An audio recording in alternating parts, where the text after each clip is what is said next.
right, everybody. Welcome back to Movie Talks and Chill. We're your hosts. I'm Tony Serrato. I'm Gavin Butts. I'm Patrick Wall. And in this episode, before we get into this episode, a couple things real quick. First of all, happy belated birthday, Patrick. Thank you.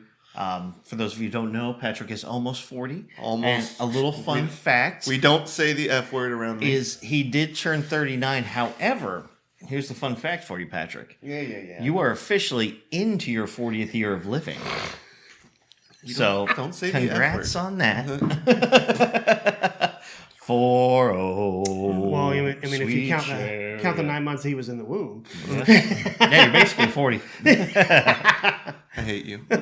Motherfucker, you look 40. Yeah, you look 40. Yes, you do look your age, so congratulations. But Trust me, I'm feeling my age today. Don't stay up till 3 o'clock in the morning when you're 39.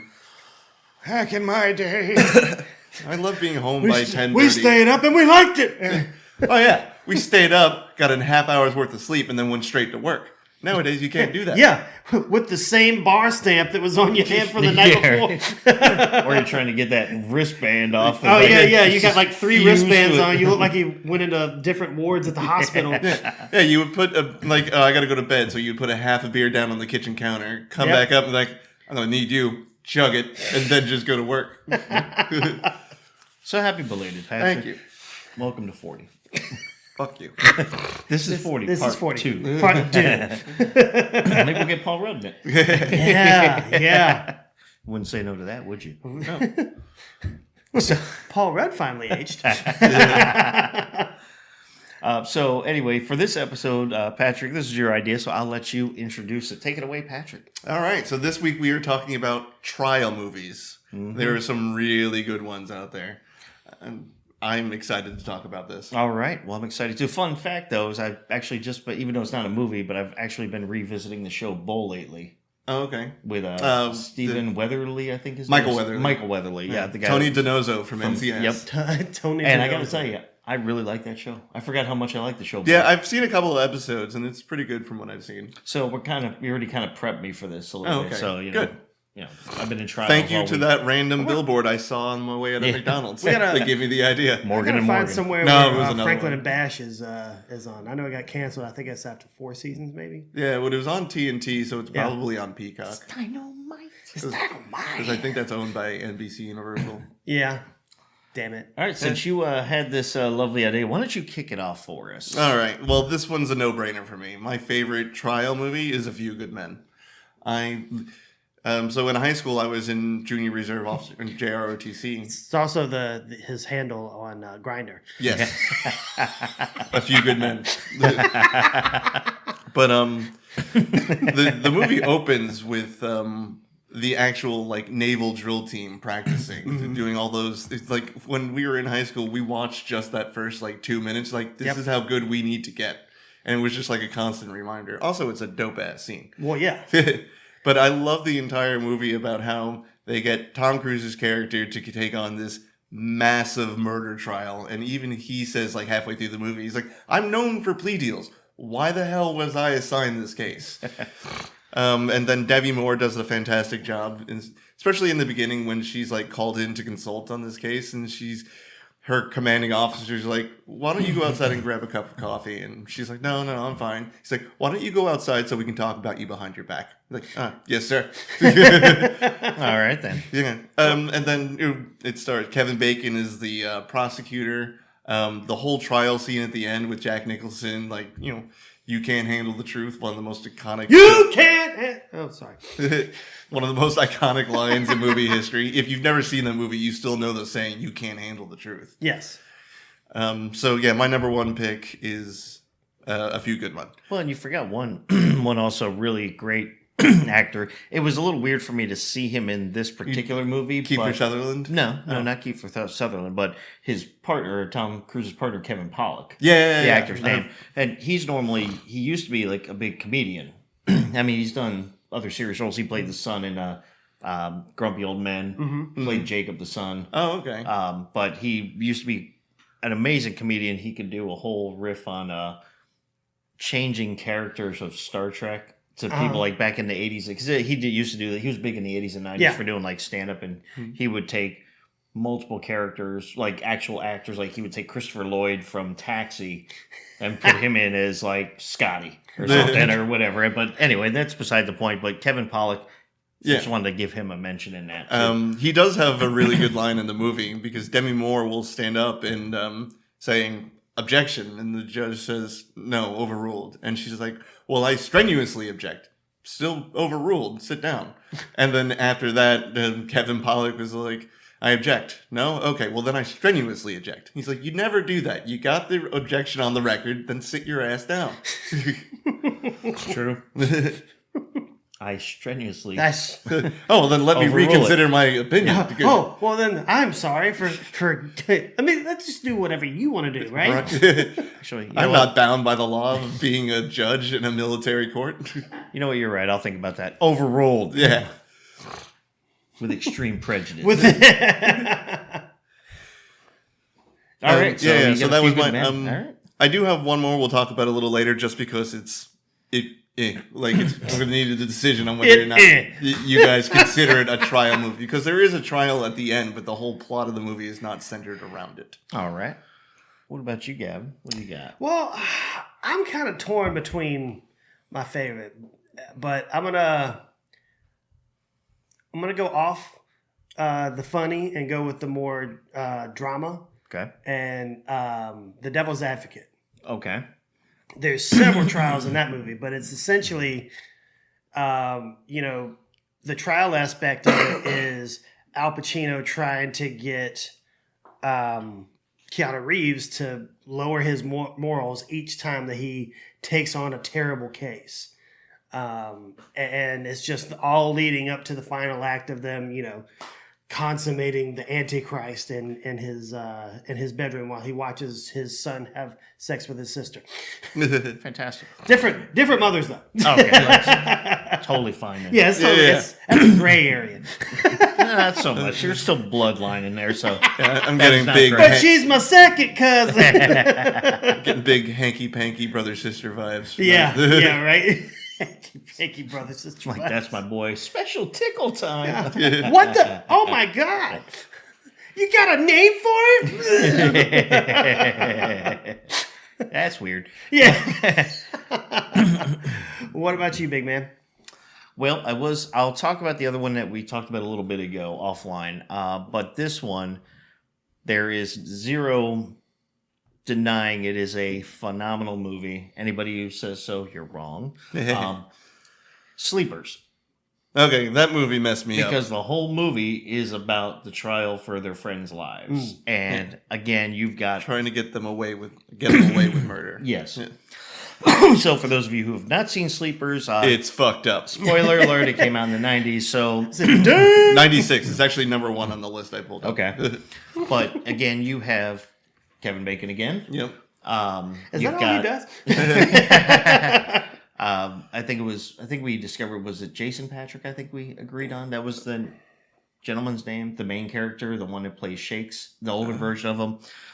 You had... I have Brad Renfro, Kevin Bacon, Billy Crudup, and Brad Pitt. Brad Pitt was in there. And then, of course, you cannot forget Robert De Niro as Father Bobby.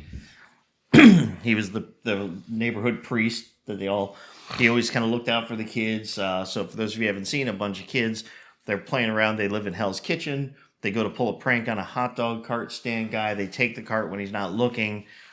They end up getting near like a subway area where the stairs, and it's so heavy they can't hold onto it because the wheels went off. So they end up letting it go and ends up crushing somebody. So they get sent to basically a juvenile prison, basically. And then the guards are less than morally... Especially Kevin Bacon's character. So basically, they end up molesting and raping all the kids while they're in there. All the guards do. So they go through their whole lives like that. The movie fast forwards to when they're all older. The two of the kids end up becoming like gang members. The lead like gang members of Hell's Kitchen.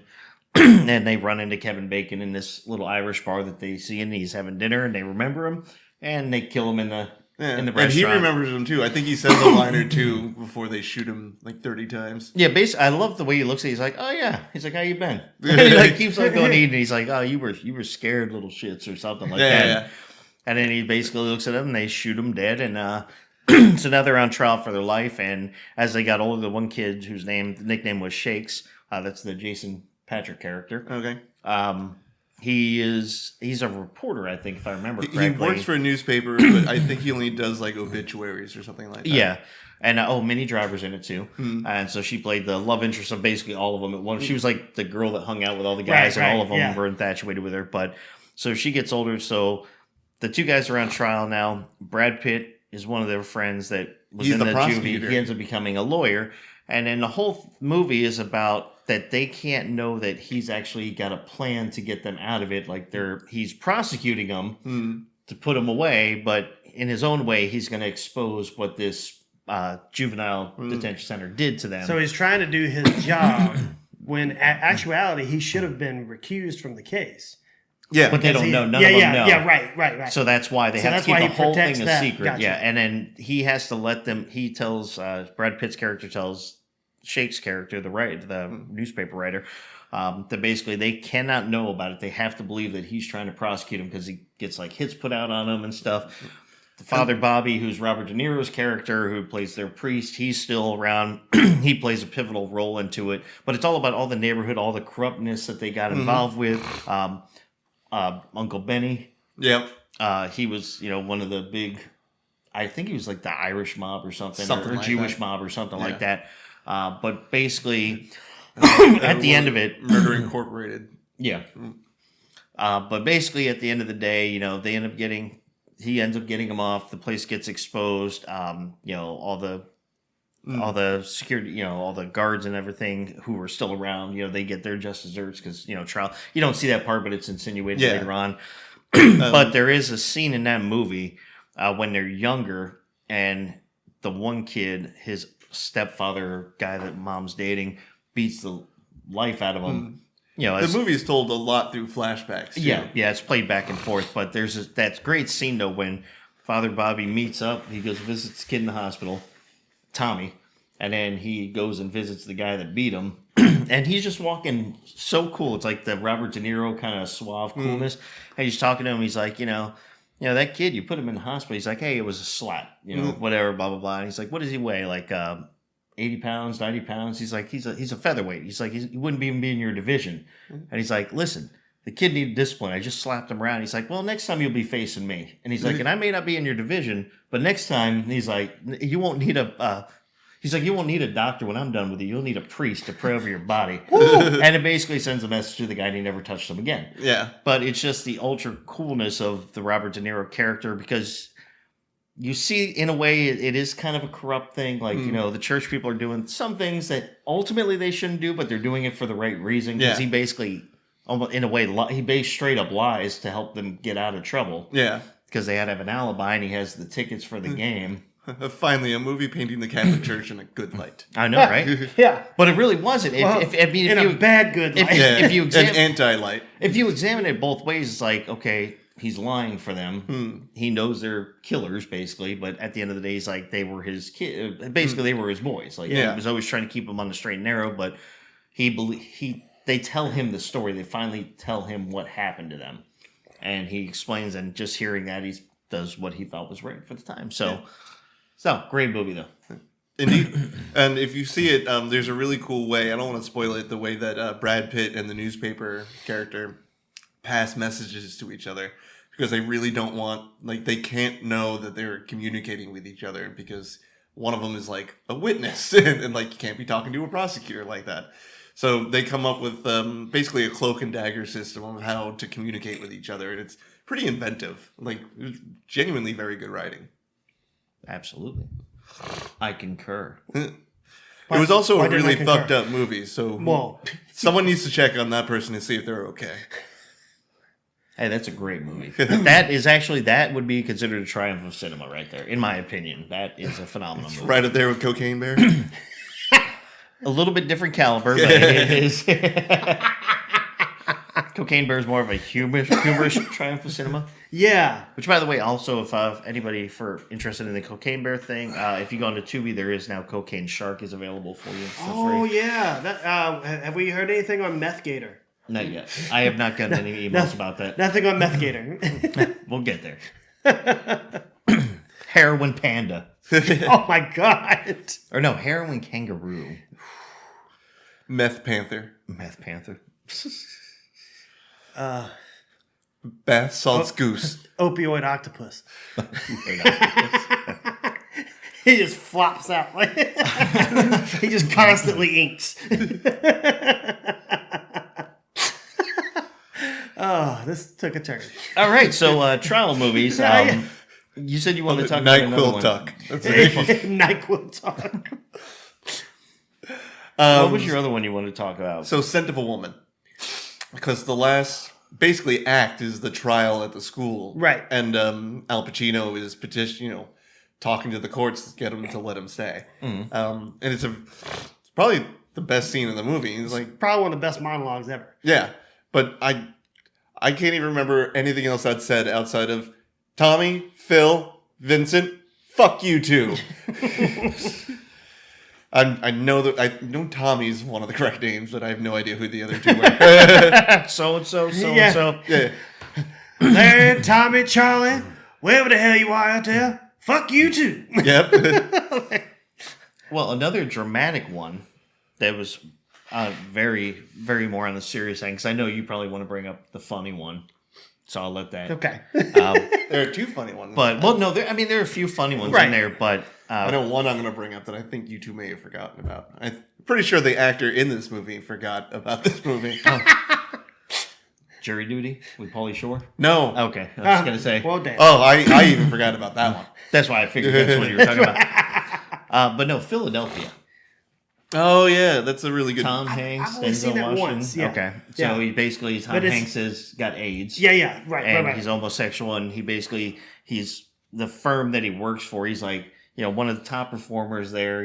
Everybody loved him until they found out or had the inkling that he was homosexual and then had Right. AIDS, because one of his lesions started showing, or someone noticed. But the whole movie is like Denzel Washington is the lawyer that started to protect him. He's very homophobic, and he doesn't really, not just homophobic. He just doesn't like the idea of homosexuality. Right. But as he gets to know him, you see the changes throughout the movie. He starts, getting to know Tom Hanks and getting to know, the lifestyle. And, basically at the end of the day, it's all about And finding justice for and people. understanding the community too. Yeah. Yeah. So I still it's very- remember the closing argument from Denzel Washington, at least the last bit. He's like, they fired him because he had AIDS, and because they did that, they broke the law. Yep. And that's the only reason why I remember that is from Family Guy. Well, there's an episode where You have this epic movie with You're an right. epic actor telling this epic line, and the reason you remember it is because of Family Guy. Thanks, Seth. Yep. Well, there's a scene where Stewie and Brian are doing being radio DJs, and Stewie has this whole sound mixer board with preset buttons of wacky sounds and everything, and they're closing out the show, and he presses one button, and it's that line from Philadelphia. And Stewie's like, I swear to God, that was supposed to be boobs. Yeah. Well, there's definitely a few more I want to bring up, but I'm not going to hog this. So go ahead, Gavin. Yeah, we Take know it what away. his next one is going to be. Yes. I mean, Joe Pesci in what is still considered in the legal community to be one of the best representations of handling a courtroom and going over a court How case. the actual trial is proceeded, how closely proceeded, it is, and yeah. also the arguments that he did when he, Yeah. the rebuttals he did for basically tearing down the defense. Yeah, they said it's if I remember, it's the closest version to an actual trial. Oh, That okay. movie. Yeah. As I ironically, didn't- because it's a comedy. Yeah, I did not know that. It's Yeah. actually used in colleges as Yeah. reference material. In law schools, they have a class where you watch the movie and then they explain the comparisons of real trial law. And I think some schools even do, might be Harvard or Yale or one of them, but some actually do a mock trial and almost reinvent the movie. Oh, okay. That's cool. Well, they already know the answer. They just need to get what's her name on the stand so she can talk about all the cars. Marissa Tomei. Thank you. All those, I don't know why. The only name I could think of was Michelle Trachtenberg. And I was like, I know that's wild. Definitely not her. Yeah. Wow. Buffy?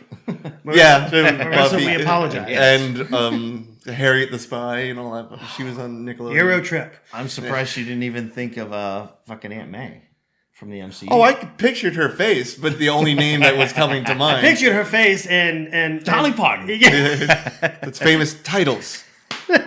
Saber started with a bloody S. So I read something online. I have no idea if this is true or not, but I just thought it was hilarious. Dolly Parton was in Texas, and they said there was a Dolly Parton lookalike contest. She entered. She came in second to a drag queen, and even she was all like, "Damn, yeah, you're Dolly Parton." She was like, "Congratulations, darling." Yep. One of my favorite lines from the movie is when they're introducing the I think it's like the FBI specialist who is coming in to examine the tire marks and the rubber and all that other stuff. Joe Pesci goes into like a diatribe of why he shouldn't be allowed to go in, and this is against such and such procedure, blah blah blah, and the judge brings him up, Mr. Gambini, that was a beautiful, well thought out, intelligent objection. Thank you, Judge. Overruled. I just like it when he just can't sleep during the entire trial. There's always something they even go into like a cabin in the woods, and there's an owl, screeching owl. Yeah. Next thing he bursts open the door like a SWAT team and just fires a gun randomly. He empties out a whole 357 into the damn forest, and the owl just goes hoot. He's motherfucker. Or the one guy who keeps trying to fight him, he's like, "I'm not gonna fight you." And he's like, "Well, I'm fighting for $200." He's like, "Well, I got $200. How do I know that's not a 20 with wrapped around a bunch of ones? Fan it out. Show it to me." Man, walks away. At the end of the movie, he's like, $200 right here. He just one punch. Him. Yeah, one hits him and then takes the money. No, he does a flying leap. Yeah, he's a Superman punch. But the best part, Joe Pesci's 5'2", like he kind of has to. But the best part about that is when he first meets him at the bar, and he's like, my fiance and you played a game of pool, and you didn't pay up, so I'm here to collect. And he's like, right. "Why don't I just kick the shit out of you?" He's like, you know what? All right. He's like, "Well, here's my counteroffer. I'm a lawyer. This is my counteroffer." And he's like, "Get my ass kicked or collect $200." Like, I could be honest with you, I could use a good ass kicking. He's like, "I think I'll just take the $200." And he's like, "All right, then." He's like, "All right, well, show it to me." He's like, "I can get it. You can get it. We'll go get it, and then we'll come out back and fight." Get it, and then we'll fight.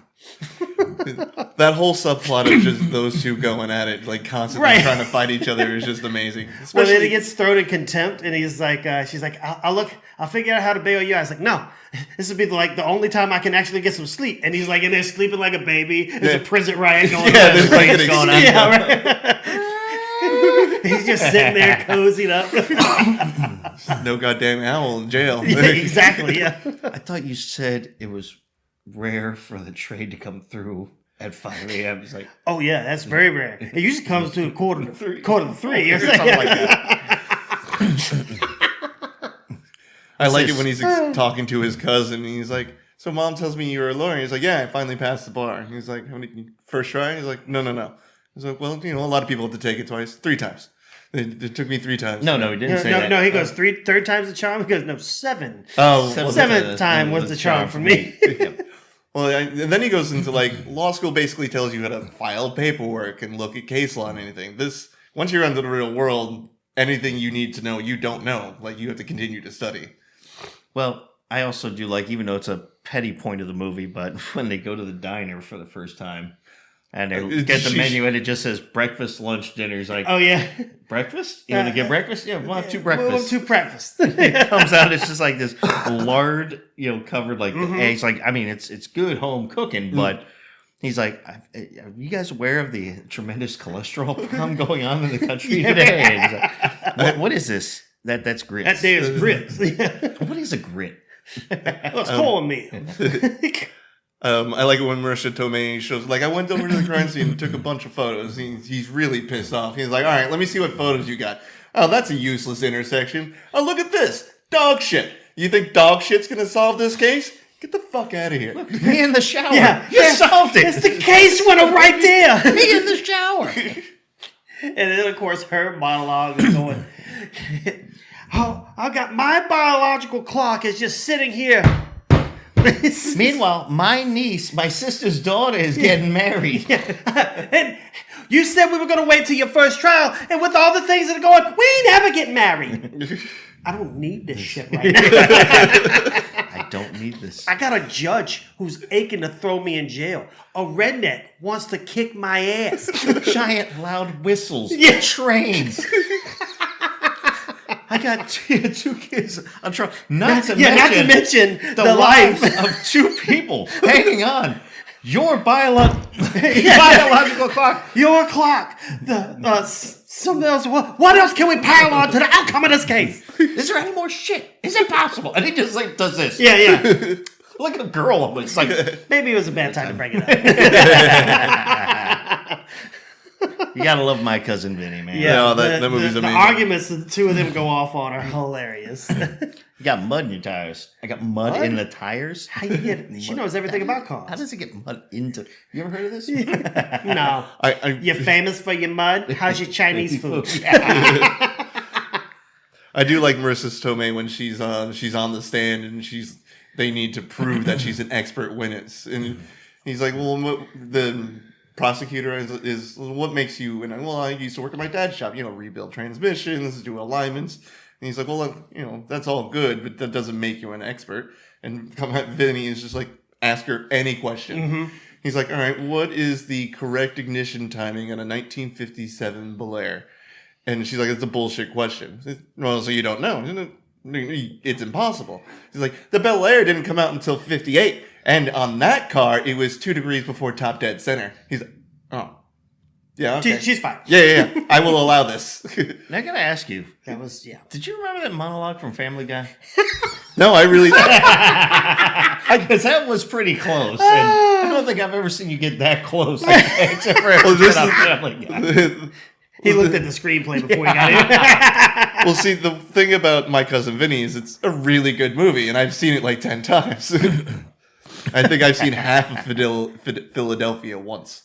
Half of Philadelphia? Yeah, I didn't finish it. Well, that's sad. Anyways, thanks for bringing that down.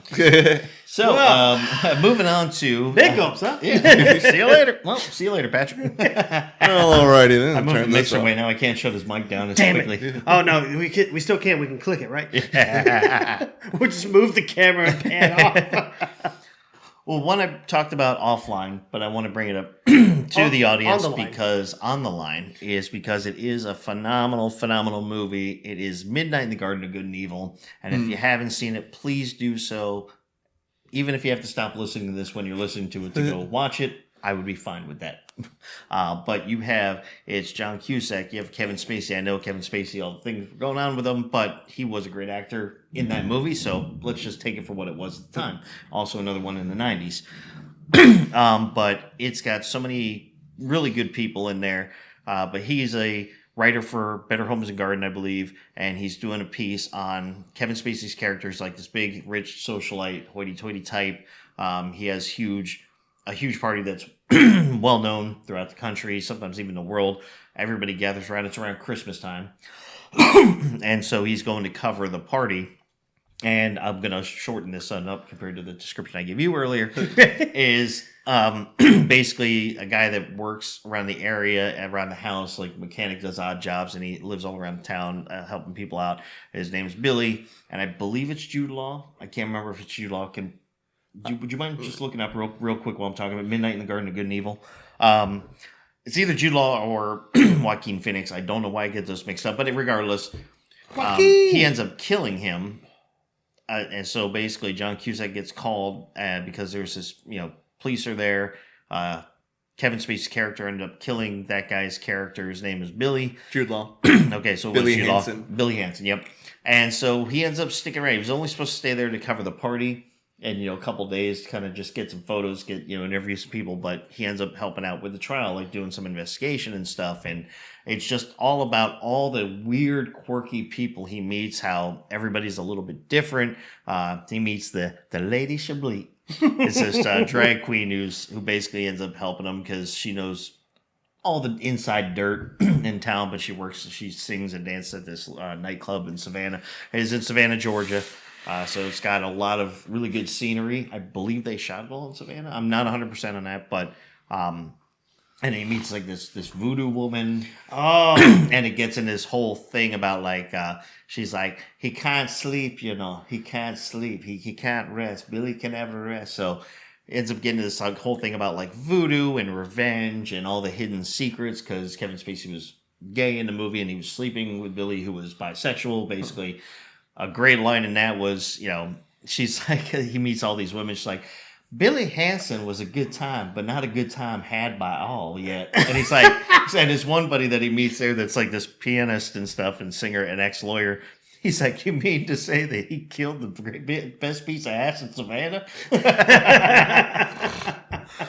So really, really good movie, but everything comes out in it. But it's not a fast-paced movie. It does move kind of slow, but it is interesting enough to keep you locked in. So highly recommend Midnight in the Garden of Good and Evil. That's my recommendation. And the whole movie, the rest of the movie is all about the trial of Kevin Spacey's character. Another slow-moving one from the 50s that I've actually seen is 12 Angry Men.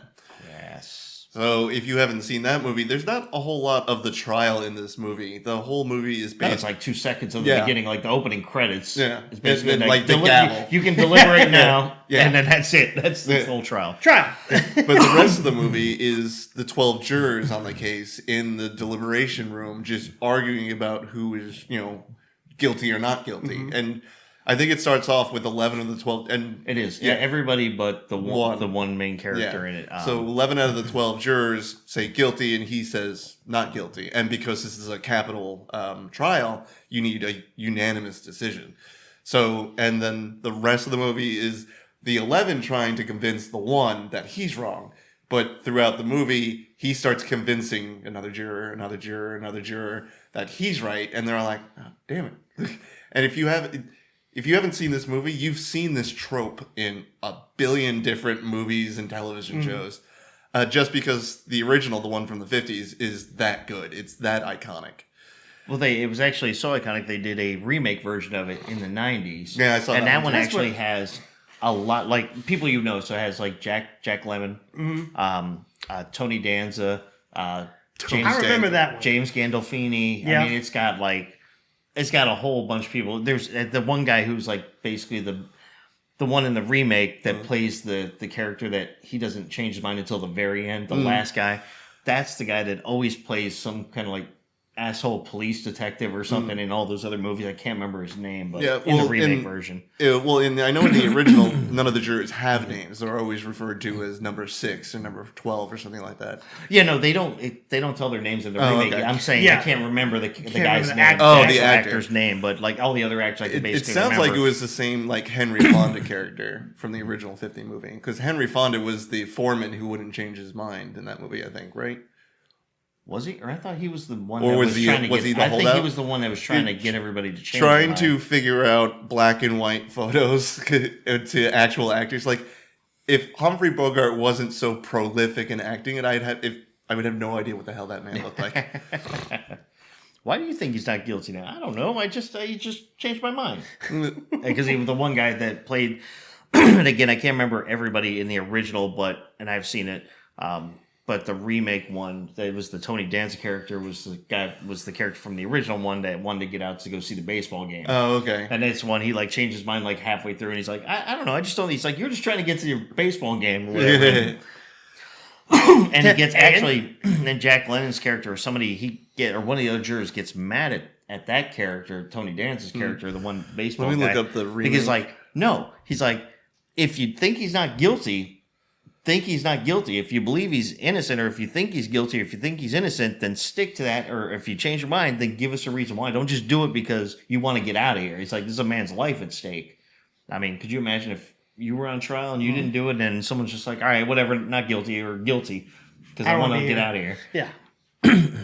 Edward James Olmos was in the remake.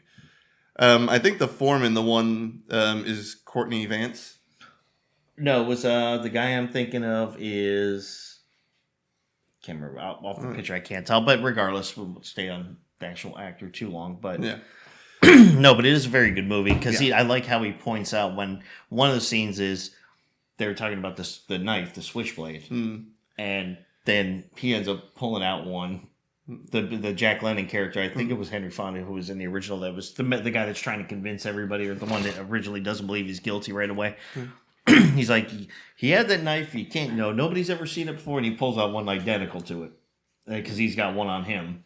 And so that's one of the things that starts turning people. But then they were talking about the timing from the time that they heard something in the train or whatever, and then the neighbor or something to get over there. It was too fast or something like that. Well, he's like, it takes. He's like, do you think you could do this in whatever it was, like the 30 seconds or a minute? He's like, yeah, I could get there. And he's like, all right, well, let's reenact it. He's like, all right, I'm gonna walk fast or whatever the pace was.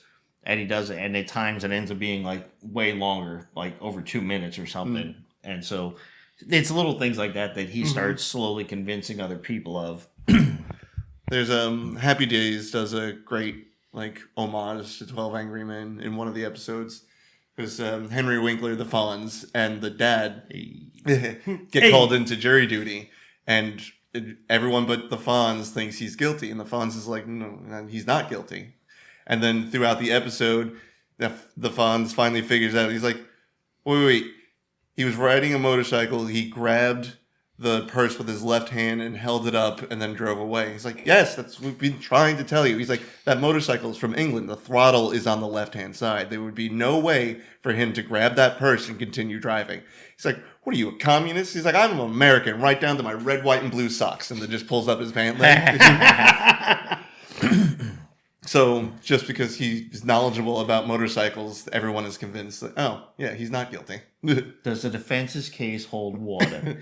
Does No. the Fonz's case hold water? The defense is wrong. If the glove does not fit, you must acquit. yeah, right? Darn it. Well, Yeah, also... at the moment he died, there was a documentary on Netflix. Has anyone watched it yet? Not yet. Yeah. No.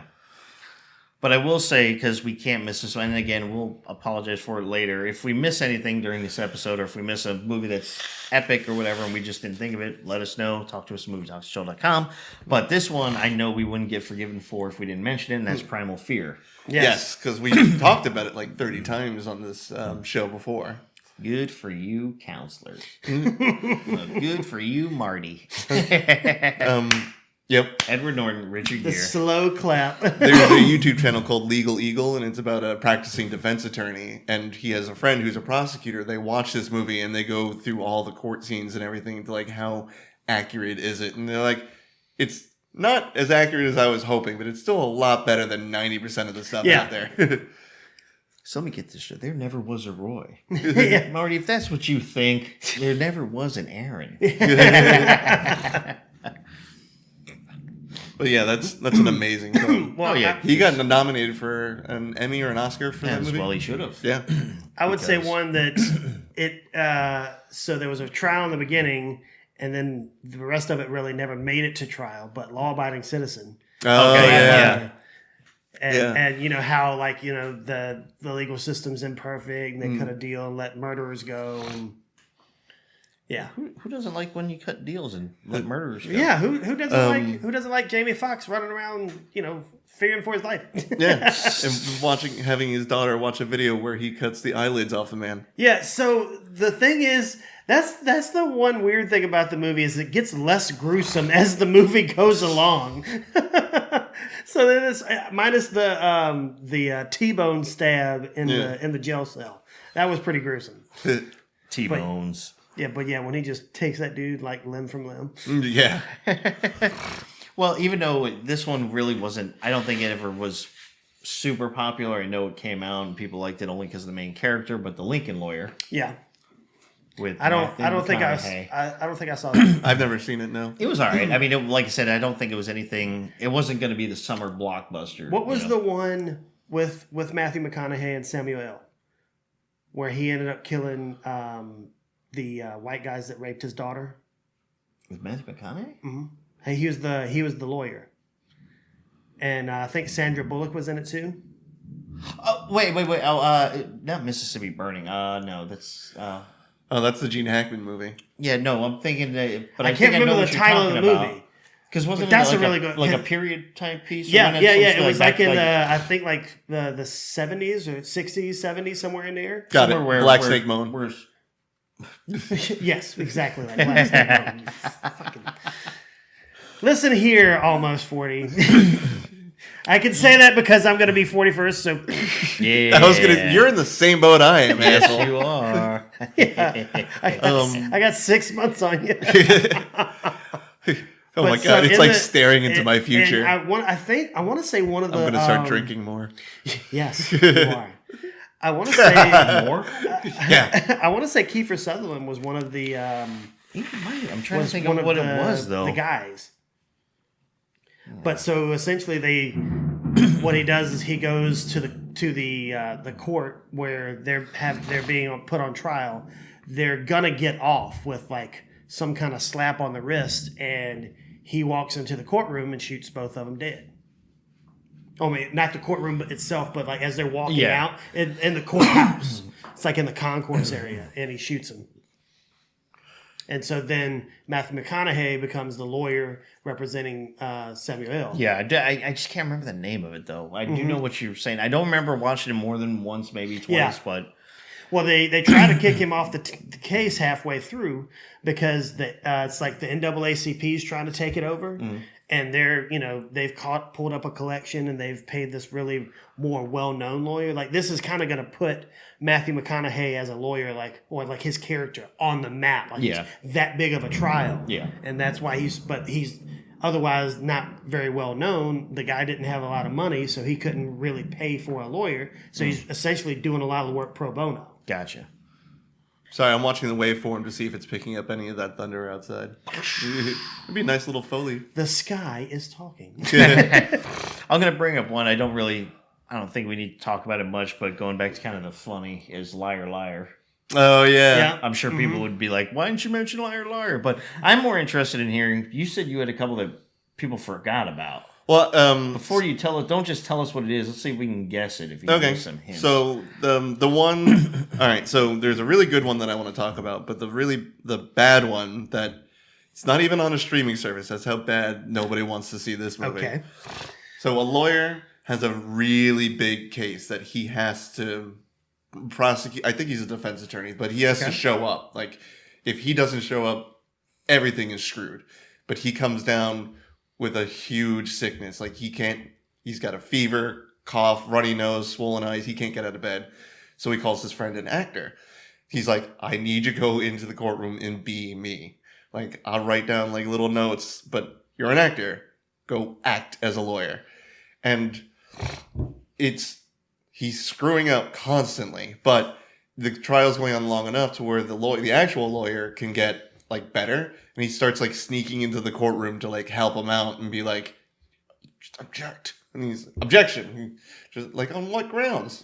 He's looking through flashcards. Leading. Overruled. Like, Conjecture. yeah. I have no idea. Can you give us a hint of who was in it? Um, Because you said we would have forgotten the person. Charlize Theron. She wasn't a star, but she was in the movie. Now I'm only thinking Devil's Advocate. I'm just thinking of Charlize Theron. yeah, exactly. Austin Pendleton was the judge. Who's Austin Pendleton? Okay. I'm trying to think of who that is. Like, place the. I mean, the names kind of sounds familiar, but I can't place a face to it. And that was the guy that was. It was the other guy as the defense attorney for My Cousin Vinny. Yeah. Yep. Mr. Tipton. Tipton. I'm getting better. Give up. I'm still. Give me something else more than I give that. up. I will never. If I give you the two main characters, it'll be a dead giveaway. Well, I can it give might you not one. be. Okay, give me one. Michael Richards. Cosmo Kramer from Seinfeld. Yeah. Okay. I'm just trying. What the hell movie was he in? I don't know. It's called Trial and Error. And his co-star was Jeff Daniels. Charlize Theron, I believe, was I Jeff honestly Daniels' don't remember fiance. that movie at all. Good. It's a bad one. Trial and Error. When did that come out? Like 93 or something? 97. Really? Mm-hmm. Well, 1990, never. yeah. But yeah, I never mention that again. Yeah. But yeah, Rip Torn's also in the movie. Jennifer Coolidge. Dale Dye. McNally Siegel. I've never heard of I her can name. 100% say I do not remember that movie. Good. Even as the description, I'm like, Pass. Can I have a lifeline? hard pass. Well, All right. Well, so what's the other one? to wash your brain of that bad movie, let's talk about Runaway Jury with John Okay. Cusack and Gene Hackman. Yeah. That movie is fantastic. So if you haven't seen it, Gene Hackman plays a consultant for lawyers about voir dire or jury selection, and he also watches the jury throughout the trial and be like, well, this one's kind of a dissenting opinion. We really don't want her, so they do some really illegal stuff to get them kicked off the jury and have one of their favorite alternates put in. What they don't know is this isn't really a big twist. I mean, it's explained within like the first 45 minutes what John Cusack is doing in the movie. He's doing the same thing Gene Hackman's doing, but instead of having like a secret warehouse filled with the most up-to-date technology, he's in the jury. So whenever he's like, okay, Gene Hackman took one of my people out of play, I'm going to take one of his. So he gets one of the jurors kicked out because he acts like he has a hangover, and she's an alcoholic. So he's like, can you hook a guy up to get rid of this? She's like, yeah, I got it. And then he's like, oh no, and fumble. And then the Flash just like slides over to the bailiff, and he's like, So she gets kicked out. And then Gene Hackman finds out what's going on. So they have like a little bit of they break into his apartment, try and steal stuff. Like he's trying to figure out what Gene Hackman's up to. And the whole plot of the movie is this is a gun trial. And like the gun manufacturer, like in history, a gun manufacturer is being put on trial because of a shooting that happened. And at the end of the movie, it's revealed that John Cusack and his wife were part of a small town shooting back in the day. So they took they were anti-gun activists and all that. And they realized like the gun company needs to be held accountable. So they put this plan into place. And then once Gene Hackman learns that he's won and why, he's like, I can't defeat this guy. I give up. So it's called Runaway Jury, and it's about two people fighting for control over a jury, but a very important criminal trial. Well, I do remember that one. It's a really good one. Very good. The other one I'll talk about real quick because I know we're getting close to the end. I know we're going to bring up a couple of things, but there was one with Jodie Foster many, many moons ago, like a younger Jodie Foster. Not as young as Taxi Driver Jodie Foster, a little bit older. But it was called The Accused. Mm-hmm. Have you ever seen that? I think so. Have you? Never even heard of it. So she's a waitress. I believe she's a waitress. I forget about that movie. In a bar, in a bar restaurant thing, and there's a back game room, and this group of guys go back and basically gang rape her. Oh! Like, while the place is still running, there's Why people are out trial there. movies so dark? And, well, that's because that's why you have trials. People do bad things. Yeah.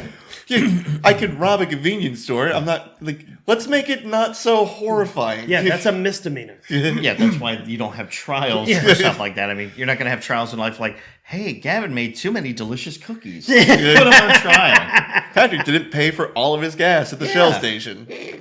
Yeah.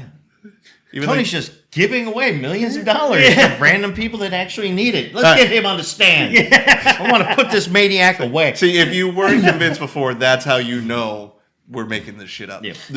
Tony no, wouldn't give us a dime. No, I would not. I wouldn't give you a dime. You get so much money already. But Gavin gets my time. But the whole movie in The Accused is like, because she gets raped in this back game room, but like people are out there, it's the business is functioning. It's during normal hours, like people are there. And the whole thing is like nobody believes her, and so she's basically she goes on trial to put these guys away, and one guy ends up coming through because I think he like knew her or went to school with her or something, but he happened to see, because it's like these like curtain things, or almost like bead curtains that separated the game room or whatnot, but because all the music's going, nobody heard her screaming and yelling. They were also covering her mouth and stuff while they were doing whatever they were doing, and but one guy happened to kind of walk in and see a glimpse of it, but he realized there were all those other guys there, and he didn't want to get his ass kicked. And so finally he ends up helping out and stepping forward. But it is a really intense movie. Really, really good. Definitely hit on... I mean, there's a lot of TV shows like, Law and Order and all them, the trial movies like the SVU. that follow up on these type of cases. Exactly, so it's like... SVU, I don't know why. I think SVU's like... I mean, it's a great show. It's great writing, but... You realize how many sick, twisted people Yeah. there are if you watch some of those episodes, but Well, that I and all don't know if those they were doing it- CSI episodes, it was like Oh, yeah. when they're doing the profile, he gets some kind of release. Everyone gets a release from something. It's Oh, yeah, something never like- watched Criminal Like, Minds. what the hell? oh, I love Criminal. Oh, it's Oh, yeah, amazing that's show. what it is. Criminal Minds. That's what it is. Well, Criminal- I can't speak to SVU, but I know the original Law and Order with Walter Matthau and all them. Not Walter Wait, Matthau. what? What the hell is who is Briscoe's name? Who are you thinking of? Night Court? But I know the episodes were written about news headlines, so they were loosely based off of crimes that were actually happening Well, in New York City. most Law and Order SVU is based off Oh, actual okay. stories that have really happened. Okay, see, I didn't know that. I knew that about the original Law and Dick Order. Wolf is not that creative. He just reads the New York. I'm just kidding. Dick Wolf's he's He's that a guy. dick. Considering the guy has probably zillions of dollars and Yeah. made a million shows, so he clearly knows way Yeah, more well, than I do. yeah, so. he needs that money to pay for his New York Times subscription. yeah, right. But to say the writers, they get a lot of the ideas from Jerry Orbach. Okay. That was the detective from Law and Order. totally like Walter Matthau. Yep. Completely comparable. Yeah. Anyway, It's like Alzheimer's setting in a little early. all right, so we got about 6 minutes left before we have to wrap up. So you said you wanted to bring one up? Or did Aaron you- Brockovich. Aaron Brockovich. Is that one you were thinking? Legally Blonde. Oh. Okay. There's a trial. It is. It's There's funny. a trial at the It is end, a movie and she about is going to law. Harvard Law. Yeah, it's true. It's true. like that. Were you in the Alright. shower? I think she's made it clear she was in the shower. If I could sneak in Scent of a Woman, I can get Legally Blonde in. No, that's good. I like it. Sounds like a creepy statement. Well, I mean, Aaron Brockovich. Yeah. If I can sneak in the son of a woman, I get a legal blonde. Wait a minute. Hold the phone. that's your word is not legal. The word is consenting. Yeah. No means no, Patrick. Patrick will be starring in the movie The Accused Part 2. Yeah. You guys ever been convicted? Oh no, never convicted. Convicted. Either one of you homosexual? But No? But we are willing to we are learn. willing to do Like flaming? Or... yeah. I mean, I'm a pretty modern guy, so let's go have a conversation. Hey, wow. It's a little Look at the time. I gotta. I gotta feed the hog. Yeah, gotta feed the hog. But Aaron wanna know what Brockovich, feeding the is hog. one there was really no like real trial that you saw in there, but Yeah. it was all the research and the investigation that led up to this big trial against the company. Yeah, I think there was a little bit of the trial in there, wasn't there? If I remember correctly. I don't- like towards the end. I think they had like some kind of like preliminary hearing in Okay. there, and that was kind of like one of the turning points because it didn't exactly go their way. Mm-hmm. So then they had to like move to some kind of like either arbitration or straight to a jury Mm-hmm. trial. So they had to make that decision. Yeah. Hey. And another one, actually, speaking of Julia, Pelican Brief. Yes. I've heard of Brief. that. I'm not really going to talk too much on it, but that gets more like political, if I remember. Yeah, correctly. yeah. There's a lot more Yeah, it does. in depth with that, but I just wanted to mention it just so that we don't get in trouble with anybody, and- because these are well-known movies. also- I did want to throw out The Firm with Tom Cruise. Oh, yeah, Yes. The Firm. Yes. That one's a really good one. Essentially Enron. Yeah. Before Enron. Well, because he works for a law firm that holds the money for like the mob in New York, and he's approached by Gene Hackman. This man's in every trial movie. Yeah. He's an FBI agent, and he's like, we can give you witness protection and all this, but the only thing is you would break your lawyer oath and you can never practice law again. He's like, but I just spent a lot of money and a lot of years going to Harvard I want to remain a lawyer. So he finds a way to indict all of the mobsters on tax fraud or something like that. So it doesn't violate his sworn oath and he can still continue to be a lawyer. And Gene Hackman's like, what do you get, like 1 year? It's compounded. They've been doing this for decades. He's like, so what, 175 years? He's like, each. yeah. They all frauded. Yeah. Well, one last one, because we'll have to wrap up here in a minute, but just as an honorable mention, you don't really see a trial, but it is about a guy getting revenge on his lawyer. And that would be Cape Fear. Yeah. Oh, yeah. wasn't the movie Double Jeopardy? Didn't she go after her lawyer? Double Yeah. Jeopardy. Well, No, she went after her husband, who she was actually convicted of killing. Yeah. and because that's hence the name. Yeah, Because she but I couldn't be thought convicted of it the second trial time. was at the beginning, but I thought she had to go through like his lawyer to find him or something like No, that. no, she went through her best friend, who he was sleeping with as well, and then found out how to basically tracked him down. Yeah. But that is, we almost got about a minute left, but so that was. I just fun. got a text Good saying thank you for your interest in or words. I don't know what that means, job. All right. but I just wanted to say that I'm now interested in something called or ward. Reward. Well, thank you for that, Patrick. We are all now dumber for Yeah. having listened to May God have mercy on your souls. Oh man, but yeah, thank you guys so much for joining us talking trial movies. Good idea, Patrick. Well done. Thank you. See, you're getting better. You're getting more wiser in your old age. Well, we're coming up to our third Sustained. anniversary, and we are going to record an episode. I think we should make this one a yearly episode. We're going to have the second annual Tavern Talks coming up here Okay. soon. Yep. That'll be coming up here. Yeah, because our anniversary is about 4 weeks from now. Yep. Almost, maybe a little over. And Doug had a great idea about like an episode we can do. We got to Yeah. get his. Well, that's going going to to happen. Yeah. So Yeah. we won't tell you about that one just yet. Shut up. It's going to be hush hush. But there are some exciting things. Teaser. Also, It's going to happen. yeah, it's going to happen. But also, we did get an update. So the Elevation Films for the Roku channel, but they've restructured their whole deal, got that all sorted out. So we should be seeing that come out here in the next month or so. And then we got some other fun, exciting things in the works for next year, but I don't want to end up because we're not done with this year yet for our third year. But until then, we'll keep you up to date. But for Movie Talks and Chill, we're your hosts. I'm Tony Serrato. I'm Gavin Butts. I'm Patrick Wall. All right, guys, take care. Don't forget, guys, you can visit us at our website, movietalksandchill.com. Email us at talktous@movietalksandchill.com, or find us on our YouTube channel. You can also follow us on social media on Facebook, Twitter, and Instagram at Movie Talks and Chill. You can listen to us on Spotify, Anchor, Google Podcasts, Breaker, Pocket Cast, Radio Public, coming soon to Apple Podcasts, CastBox, and Overcast. New episodes available every Wednesday. Talk to you then.